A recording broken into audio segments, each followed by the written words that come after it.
Baik, Assalamualaikum warahmatullahi wabarakatuh. Waalaikumsalam Bismillah, warahmatullah. Alhamdulillah, wassalatu wassalamu ala Rasulillah wa ala alihi wasallam. Yang kami hormati Bapak Vincar Harjo, Ketua Pembina kita, Pinbuk Indonesia. Yang kami hormati sahabat-sahabat, senior-senior kami yang eh, dulu menjadi pimpinan di Pinbuk ya. Ada Pak Saifuddin Rasid dari Aceh, atau tepatnya sekarang sudah mudik ke Aceh ya.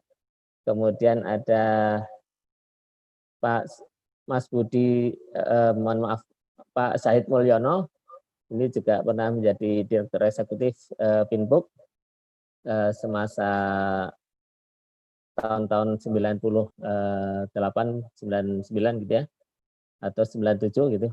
Kemudian setelah itu beliau sempat ikut Prof. Amin Aziz menggawangi Majelis Ekonomi PP Muhammadiyah yang akhirnya mengalirkan BTM. Dan selanjutnya ada Mas Budi Purnomo, ini adalah Direktur Eksekutif sebelum saya.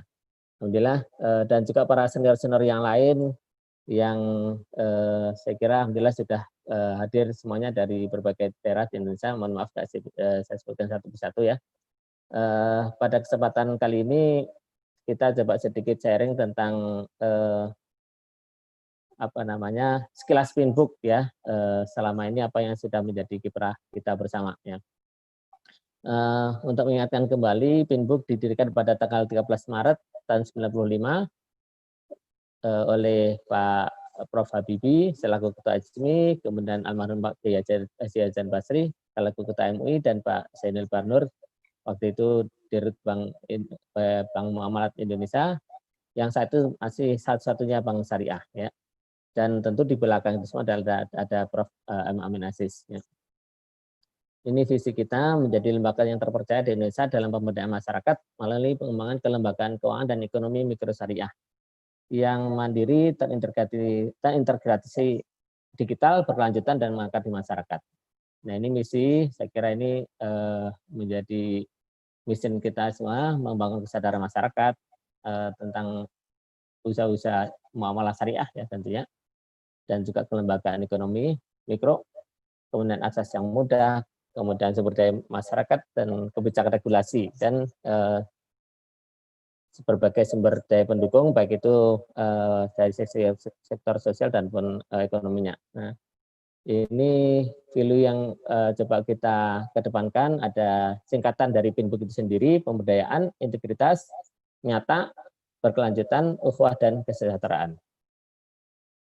Nah, strategi mencapai visi misi tersebut kita selama ini memiliki ada 6 strategi. Yang pertama adalah sinergi, yakni kita selalu mengajak mitra ya, dengan kesadaran keterbatasan internal kita sebagai lembaga swadaya masyarakat, maka kita menggalang ya kemitraan dan berbagai lembaga pemerintah ataupun swasta, bagaimana itu kita menyelaraskan ya program-program yang ada. Yang kedua adalah fungsionalisasi. Kita mengfungsikan berbagai kelembagaan yang sudah ada di masyarakat, apakah itu komunitas, tokoh masyarakat, organisasi, ormas, dan segala macamnya. Kemudian yang ketiga adalah institusionalisasi. Program-program kita adalah selalu bagaimana menghadirkan kelembagaan sosial ekonomi yang mandiri dan berkelanjutan. Ada BMT, ada mungkin kita kenal ada BMT Kubo, BMT Trans, BMT Syari, kemudian belakangan ini dengan Bank Wakaf Mikro dan seterusnya. Ya. Kemudian berikutnya adalah integrasi.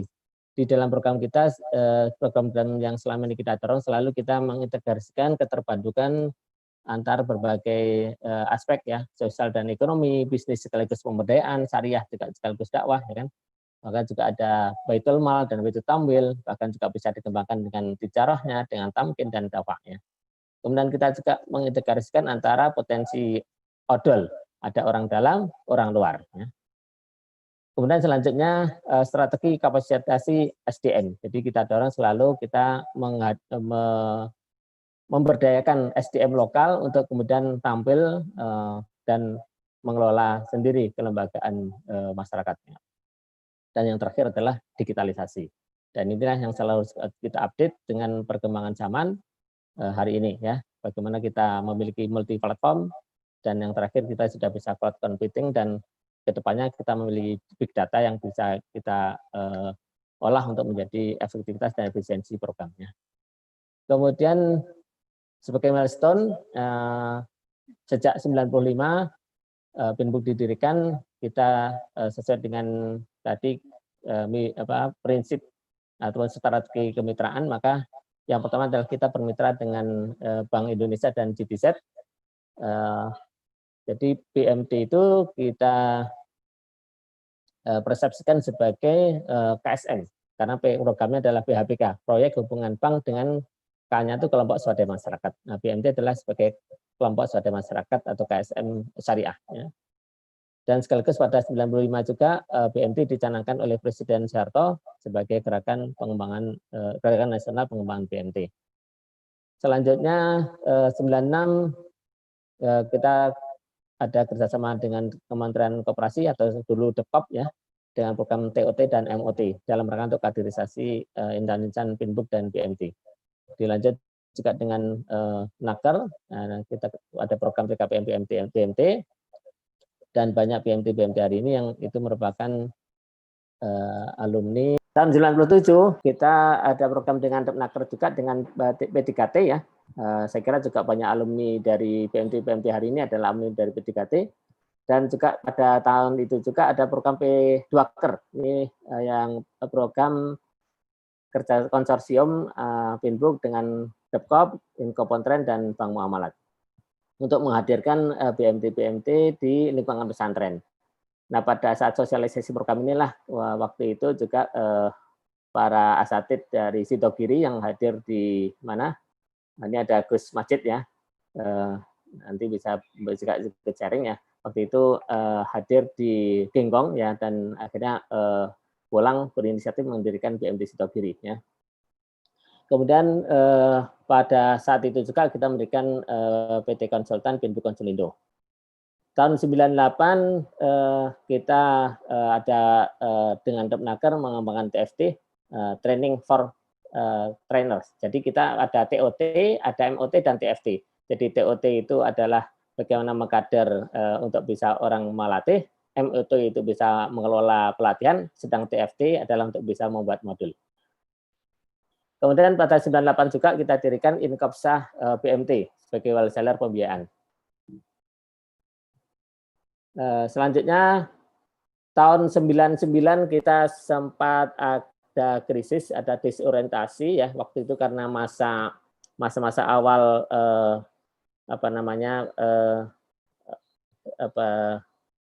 awal-awal desentralisasi ya, sehingga program-program yang selama ini kita dengan berbagai kementerian itu sudah semua diberikan kepada daerah, sehingga kita sempat vakum tahun 98. Tapi 2001 alhamdulillah kita hadir lagi dan kita kembalikan tahun 2001 kembali ke orientasi kepada BMT, karena Pinbook sempat kemudian tahun 99 2000 itu fokusnya ke project minded saja yang tidak berorientasi pada BMT. Nah, kemudian 2001 kita kembalikan orientasi Pinbook adalah pengembangan kelembagaan BMT atau mikrosyairah, dan kemudian Inkopsah yang sudah kita lahirkan tahun 98 merger dengan PNM jadilah APEC BMT. Kemudian 2002 kita kembangkan ICL, Institute for Community Leaders. Nah, ini ada Mbak Eli yang selaku direkturnya waktu itu ya. Kita sudah kerjasama dengan 35 perguruan tinggi di Indonesia. Ada 3 jurusan BMT, jurusan agrobisnis, dan jurusan pemerintahan desa. Sayang program ini selanjutnya akan berhenti karena ada kebijakan dari Dikti tidak boleh pembelajaran jarak jauh. Ya. Kemudian tahun 2003 Pinbook menggandeng USI, ya, jadilah kita punya USI Pinbook Prima. Ya. Kemudian pada tahun itu juga kita kembangkan BMT Trans, dan alhamdulillah hari ini ada Mbak Siti Rohayah. Terima kasih sudah berkenan hadir. Mbak Siti Rohayah ini adalah manajer dari BMT Trans yang ada di Banyu Asin Sumatera Selatan ya, Sumatera Selatan ya, yang Anda pernah mendapatkan Kartini Awards ya, karena perannya sebagai pelaku pemberdayaan masyarakat transmigrasi dan sekaligus telah menerapkan digitalisasi ya di BMT-nya.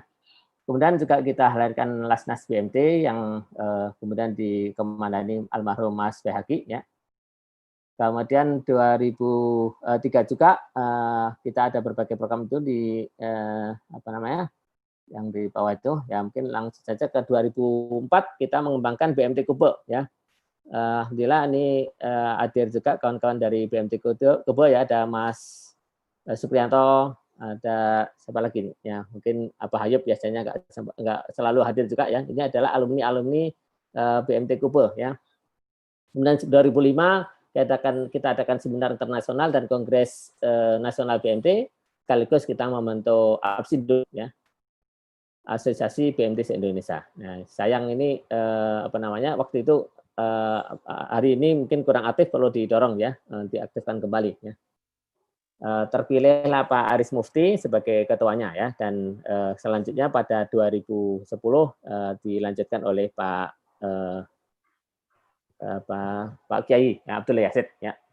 Kemudian 2006 kita adakan TOT dan juga kita akan rakernas di Medan. Kemudian juga kita bersama Kemenkop menyusun arsitektur BMT Indonesia. Ya. Kemudian 2007 kita dirikan atau kita kembangkan, kita patenkan ya BMT. Nah, kemudian juga kita rancang program-program yang lain seperti PKBL Syariah ya, lewat apa namanya, Kementerian BUMN. Namun saya ini belum bisa dijalankan ya. Kemudian dengan 2008 itu ada BMT Agam Madani dengan Bupati Agam, dengan PT Kontur kita kembangkan CSR berbasis BMT, kemudian dengan Bank Muamalat kita kembangkan BMT Syari ya. Kemudian 2009 ada kita dengan Departemen Pertanian, kita kembangkan PM PUAP dengan menghadirkan LKMA, Lembaga Keuangan Mikro Agribisnis. Kemudian 2010 kita dengan Pemkot Kota Padang dan berbagai CSR ya, dengan Carrefour dan seterusnya ya. Di situ kita hadirkan BMT PAS, Padang Amanah Sejahtera, dan termasuk kemudian ada kita ikut kontribusi melahirkan PT Amanah Ventura ya, yang sekarang Mbak Eli masih di sana ya sebagai direkturnya. Kemudian 2011 dengan UIN kita kembangkan Bungkesmas ya. Kemudian juga berbagai program yang lain. Nah, 2012 dengan Bukit Asam, 2013 dengan Nakertran, dengan Bukit Asam juga, dan kemudian 2014 dengan Kemenkop, 2015 dengan OJK untuk pelatihan LKMS, kemudian 2016 kita masih berlanjut berbagai program termasuk dengan apa namanya, pemerintah Kota Bontang dan segala macam. Nah, kemudian 2017 kita bersama dengan Kemenkop ikut berkontribusi dalam penyusunan SKKNI ya, Standar Kompetensi Nasional Indonesia ya, Standar Kompetensi Kerja Nasional Indonesia untuk kelompok koperasi dan kemudian juga koperasi syariah. Kemudian kita juga ikut mendirikan ada LSP Perkoperasian Indonesia sebagai tempat untuk uji kompetensi, dan juga melahirkan juga LDP, Lembaga Diklat Profesi, yang Kang Denny ya sebagai direkturnya. Kemudian 2018 kita berlanjut setelah sebelumnya Bukit Asam mendapatkan award emas sebelumnya dengan program bersama kita. 2018 kita kembali setelah masa award itu berakhir, maka kita diundang lagi dan akhirnya kembali Bukit Asam mendapatkan award emas ya. Kemudian selanjutnya ke sini sampai hari ini kita mengembangkan bersama OJK dan Lasnas BSMU itu Bank Wakaf Mikro. Ya. Mungkin itu sahabat-sahabat sekalian. Nah, kalau kita coba petakan SWOT analisis, kalau tadi Pak Vence lebih kepada SWOT BMT, nah ini SWOT Pinbooknya nih. Jadi melihat milestone tadi, saya kira hari ini kita memiliki kekuatan sosial kapital. Jadi pengalaman berbagai program dengan pemerintah ya dan juga swasta. Juga yang kedua adalah kemampuan digital. Alhamdulillah hari ini melalui PTUC kita sudah memiliki kemampuan digital ya untuk terutama digitalisasi BMT dan lembaga keuangan mikro yang lainnya. Dan yang ketiga adalah kita memiliki kekuatan kemampuan pengembangan berbasis proyek atau program ya. Jadi BMT dengan skala banyak ya. Kemudian kelemahannya adalah yang pertama ada kelemahan koordinasi ya. Hari ini mungkin koordinasi antar jenjang Pinbook cukup bisa dikatakan lemah ya, nanti ini untuk evaluasi kita bersama, dan mulai ada krisis kader ya. Dan sisi lain kita memiliki peluang hari ini ada bonus demografi ya.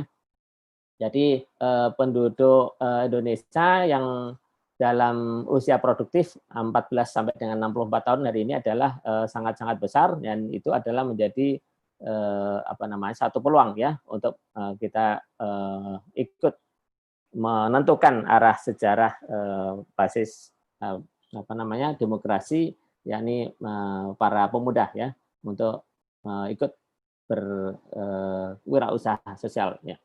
Selanjutnya adalah tantangan. Ya, ini terjadinya disrupsi berbagai sektor, tentu hari ini telah termasuk BMT. Nah, dari tantangan dari SWOT yang ada, kita cobalah kemudian bagaimana meningkatkan ya, membangun konsolidasi untuk merumuskan sebuah program yang memanfaatkan kekuatan kita dan juga mengeliminir kelemahan dan sekaligus menangkap peluang-peluang yang ada. Itu bagaimana coba kita usulkan kita membangun peradaban negeri melalui pengembangan kawasan, bisa basis komunitas maksudnya ini, bisa desa, bisa kota dan seterusnya. Tentang ekonomi syariah yang itu melalui pendekatan komunitas ya, digital komunitas. Nah, untuk itu ada beberapa tayangan di sini nanti karena waktunya sangat terbatas saya percepat saja ya.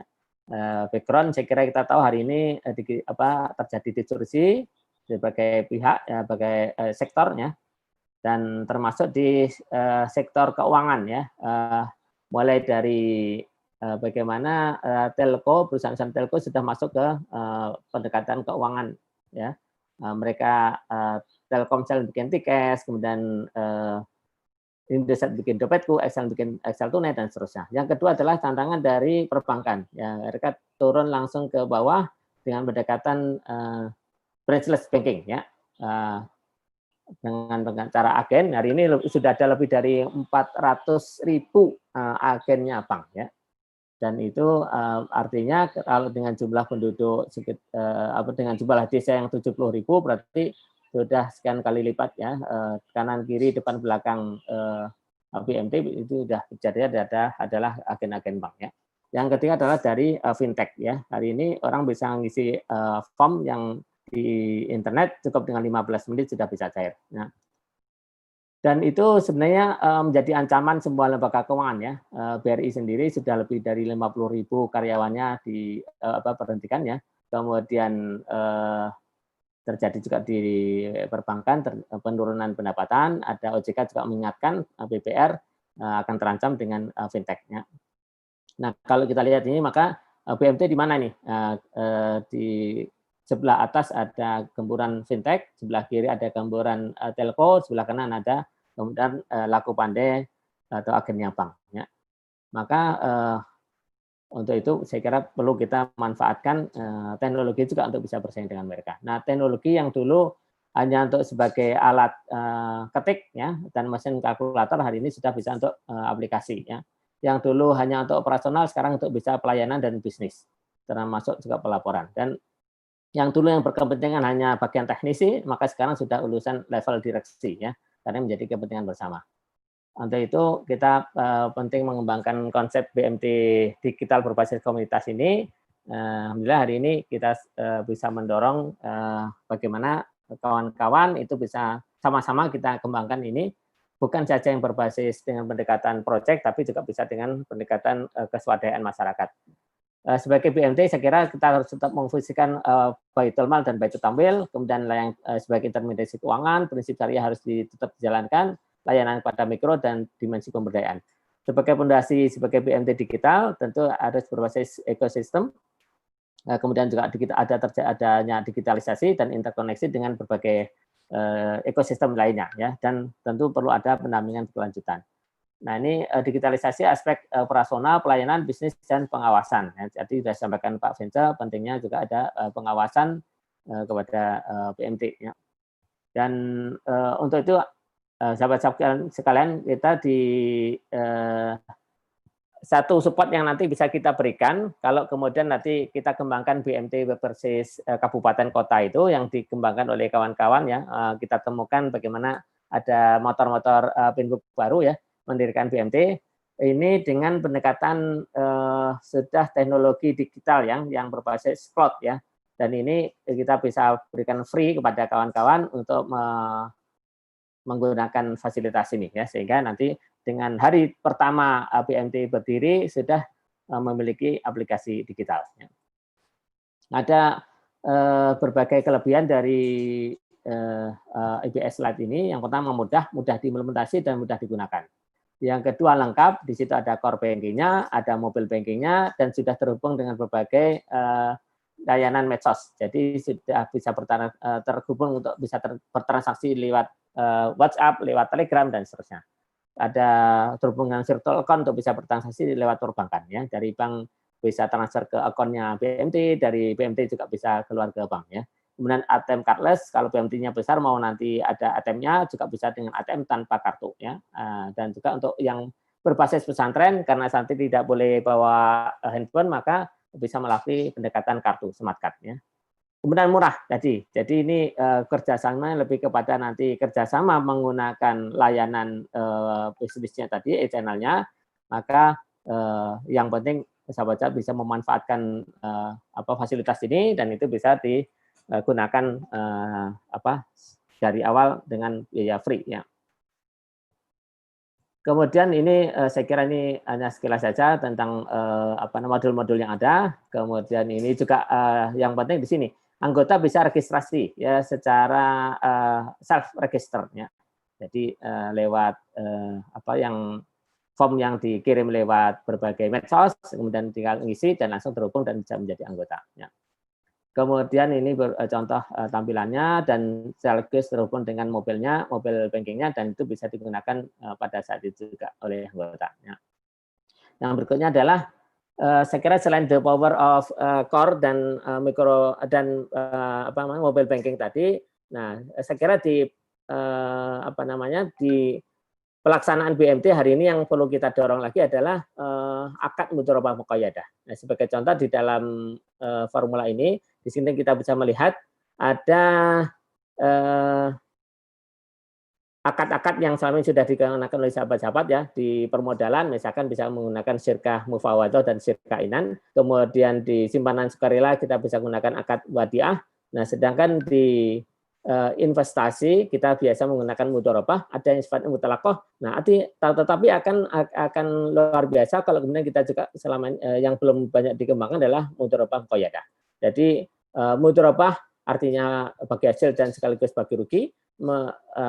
Mudharabah artinya berbagi hasil dan berbagi rugi. Muqayyadah artinya untuk khusus. Jadi misalkan untuk beras, kemudian untuk berbagai kegiatan bisnis yang lain.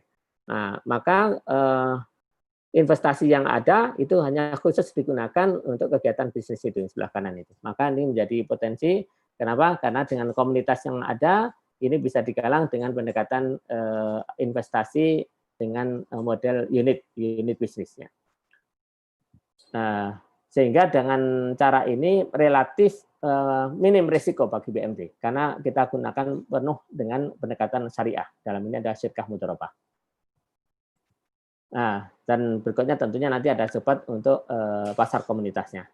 Saya kira itu yang bisa kita kembangkan dan dalam hal ini kita buat skemanya seperti ini yang menyambung yang tadi disampaikan oleh Pak Vince, di mana kita diminta untuk bisa berperan, ya, banyak berperan. Nah, tentunya perlu dan keterlibatan para sahabat semuanya, ya. Jadi di sebelah atas itulah peran KNKS mengkoordinasikan berbagai lembaga pemerintah ya.